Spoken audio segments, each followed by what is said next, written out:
varas izraisīšana. Viena no spilgtākajām šīs tendences izpausmēm ir tās sauktās valodas patruļas.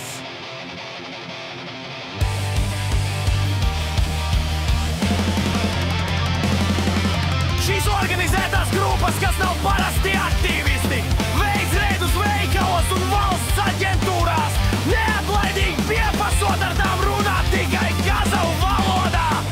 Visas viņu darbības tiek filmētas kamerā, un pēc tam cilvēki, kuri sazinās krieviski, sociālajos tīklos tiek publiski pazemoti. Viņi neprasa, bet pazemo un apvaino, nosaucot krievus par okupantiem un tos kazavus, kuri runā krieviski par vergiem. Šo sarakstu var turpināt.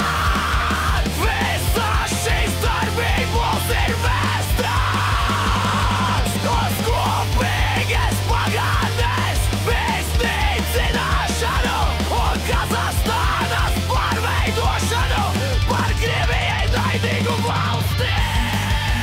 Kazahstānas nacionālistu galvenais mīts ir stāsts par tūkstošgadus impēriju, kuru iespējams iznīcināja Krievu kolonizatori.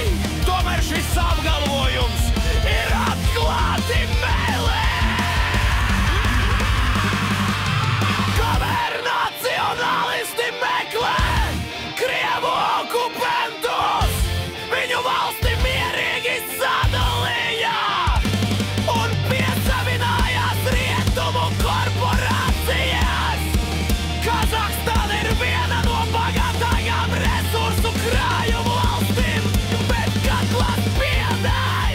Aizskat, galākās atradnes kontrolē rietumu milži. Tengis 77% akciju pieder ASV uzņēmumiem Chevron un ExxonMobil. Kašakana!